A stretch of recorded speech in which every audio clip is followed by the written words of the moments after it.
जो दिखाई नहीं देता उसे समझने की हम कोशिश नहीं करते। और लोग कहते हैं, संत महात्मा कहते हैं कि इसे समझो। और संसार जो दिखाई पड़ता है वो असल नहीं है। जब हमें ये पता चलता है तो हमें दुख होता है कि हम जो संसार में देखते हैं उसी को पाने के लिए तो इतनी मेहनत मशक्क़त करते हैं, फिर वो असल कैसे नहीं है। नरहरि संत जी ने एक बानी लिखी। वो बानी कहती है, चित्रकार दीवार पर जो चित्र बनाए वह असल नहीं है।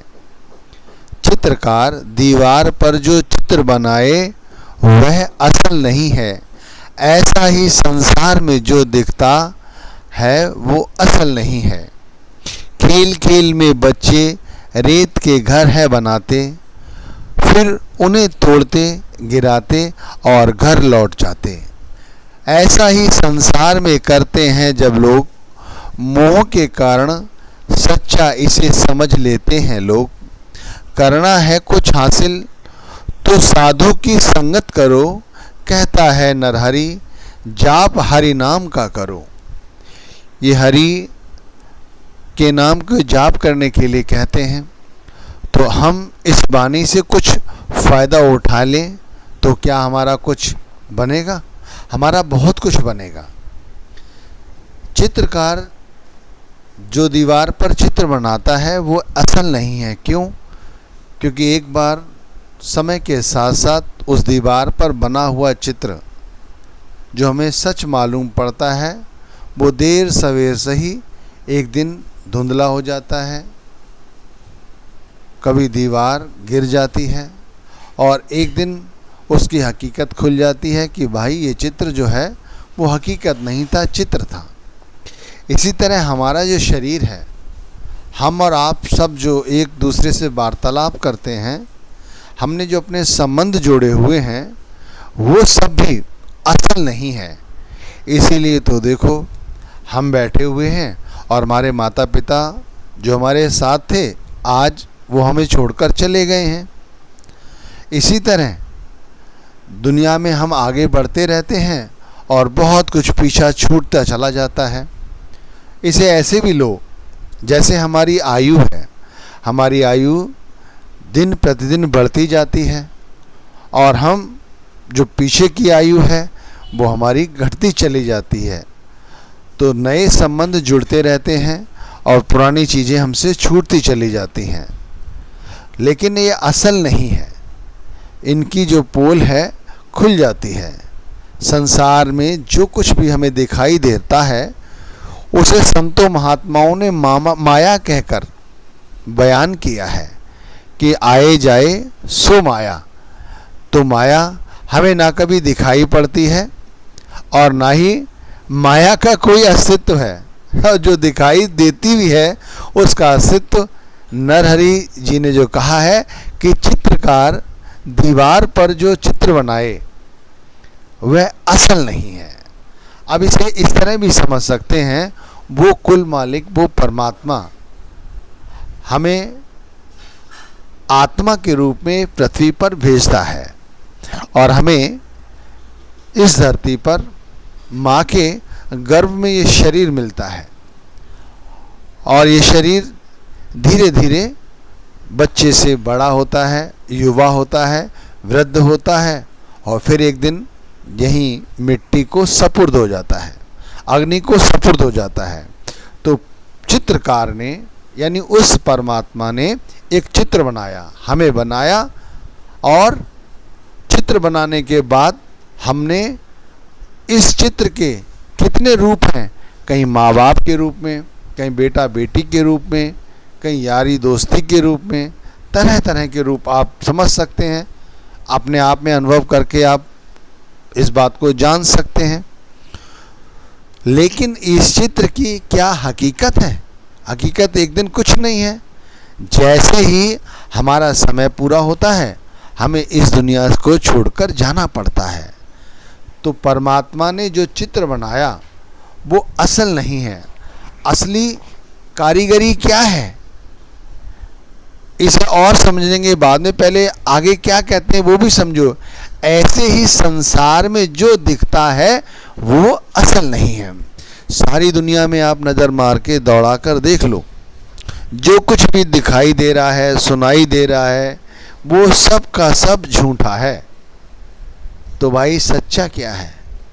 सच्चा है वो चित्रकार, वो परमात्मा जिसने ये चित्र बनाया, जिसने हमें तुम्हें बनाया। अब उस चित्रकार के विषय में क्या हम कभी जानने की कोशिश करते हैं? नहीं करते। हम तो हर वक्त यही जानने की कोशिश करते हैं कि हम क्या कर रहे हैं, हमें अभी और क्या करना है, हमें अभी क्या इकट्ठा करना है, कौन से काम शेष रह गए हैं। इसीलिए तो दुनियावी झंझट कभी हमारे पूरे होते हैं, कभी नहीं, और हम यहाँ से चले जाते हैं। इसीलिए कहा है वह असल नहीं है, वह असल नहीं है। सारी ज़िंदगी यूं ही हम गुजार देते हैं। उसे उन्होंने आगे और किस तरह फरमाया है वो भी समझने की कोशिश करो। खेल खेल में बच्चे रेत के हैं घर बनाते हैं। हम खेल खेल में, हमें शरीर मिल गया तो हम क्या करते हैं? हम खेल ही खेलते हैं। एक तरह से देखा जाए जैसे बच्चों के साथ उन्होंने हमारी ज़िंदगानी को जोड़ा है कि जिस तरह बच्चे रेत में अपना खेल खेलते हैं, उनके घर बनाते हैं और फिर उन्हें तोड़ते, गिराते और घर लौट जाते हैं। तो इसी तरह हम उस रचनाकार ने हमें चित्र के रूप में, इस शरीर के रूप में यहाँ भेज दिया और हमने इन्हीं बच्चों के खेल की तरह जैसे इन्होंने अपने घर बनाए, हमने भी अपने संबंध बनाए, कभी पत्नी के रूप में, कभी पिता के रूप में, कहीं भाई के रूप में, कहीं कारोबारी के रूप में, तरह तरह के हमने अपने सपने बनाए, अपने घर बनाए और फिर क्या कहते हैं, इन्हें तोड़ते हैं। जब हमारी बारी आती है तब हम यहाँ से चले जाते हैं। यानी इतना सब कुछ इकट्ठा करते हैं जो बच्चों की तरह और फिर उनके साथ खेलते हैं। जब हम युवा होते हैं, हमारे शरीर में ताकत होती है, हमारे पास पैसा होता है, तो भाई हमें हर चीज़ का अहंकार होता है। अपनी अकल का होता है, अपने पैसे का होता है, अपनी शक्ति का होता है। हम इंसान को इंसान नहीं समझते। इसी तरह युवा से हम और आगे चलते हैं, माना हम वृद्ध अवस्था में आ गए, लेकिन अगर हम पे पैसा है, उस समय भी हम पे अहंकार कम नहीं होता। उस समय भी हम लोगों से प्रेम की बोली नहीं बोलते, हम लोगों को डरा धमका के बोलते हैं। अभी भी हमें ये समझ नहीं आता कि ये उसी तरह से नरहरि जी समझाने की कोशिश कर रहे हैं या संतों ने, जो अन्य संतों महात्माओं ने भी इसी तरह समझाया है कि भाई हम ये परमात्मा ने चित्र के रूप में हमें बना के भेज दिया और ये जो रिश्ते नाते हैं सारे ये खेल हैं, ये हम खेल खेल रहे हैं। जैसे जैसे हम खेल खेलते रहते हैं और फिर हम खुद ही तोड़ते हैं और तोड़ के घर लौट जाते हैं। ये घर लौटने से मतलब क्या है? हमारी जो आत्मा है इस शरीर के अंदर आ जाती है। जब शरीर आत्मा को मिल जाता है तो शरीर अपने आप में ताकतवर हो जाता है और आत्मा शरीर का साथ लेने के कारण, और शरीर का जैसे ही साथ मिलता है तो यहाँ पर इंद्रियां और मन आत्मा को अपना बंदी बना लेते हैं। आत्मा इनकी बंदी बन जाती है तो जैसा इंद्रियां कहती हैं वही मन करता है और जो मन करता है उन्हीं कर्मों को करने के बाद हमें उनका फल भोगना पड़ता है। आत्मा को उनका हिसाब किताब देना पड़ता है। अब वो हिसाब किताब तरह तरह की योनियों से गुजरने पर हमें मिलता है। तो ये समझाया गया है कि ये जो जीवन है इसे इस तरह खेल खेल में बर्बाद करने की ज़रूरत नहीं है। फिर हमारी आत्मा को इतने सारे कष्टों का सामना करना पड़ेगा। इसलिए हमें ये समझने की ज़रूरत है कि एक दिन हमें भी उन्हें तोड़ते, गिराते और घर लौट जाते, फिर हमें भी अपने घर लौटना होगा, फिर हमें बहुत दुख होगा। और आप देख लो, जब हमें हिसाब किताब देना पड़ता है, चलने की तैयारी करनी पड़ती है, हम बीमार हो जाते हैं, तो फिर हम किस तरह से कहते हैं, हे भगवान अब हमें बचा ले, कोई और औषधि मिल जाए, क्या पता अब उपचार हो जाए, हम ठीक हो जाएं। चाहे आयु कोई हो, फिर भी हम मोह हमसे नहीं छूटता। लेकिन भाई ये तो परमात्मा का नियम है कि जो आया है उसे जाना ही पड़ेगा। ऐसे आगे कहते हैं, ऐसा ही संसार में करते हैं जब लोग मोह के कारण सच्चा इसे समझ लेते हैं। लोग इसी सच्चाई को सच समझ लेते हैं, लेकिन ये सच्चाई नहीं है, ये झूठ है। इस झूठ को सच समझ लेते हैं लोग, ये कहना चाहिए। ये जो हमारे सामने जो कुछ भी दिखाई दे रहा है, चाहे वो हाट हवेली हो, चाहे हमारा कितना ही मेहनत मशक्क़त से बनाया हुआ मकान हो, दुकान हो, कुछ भी हो, ये अपने आप को भी देखो तो ये यहाँ पर शेष नहीं रहेगा, ये सब खत्म हो जाएगा, एक दिन यहाँ से चला जाएगा। अब इस सत्य को कैसे समझें?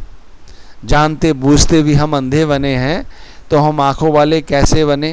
तो इसके लिए नरहरि जी ने कहा है, करना है कुछ हासिल तो साधु की संगति करो, कहता है नरहरि जाप हरि नाम का करो।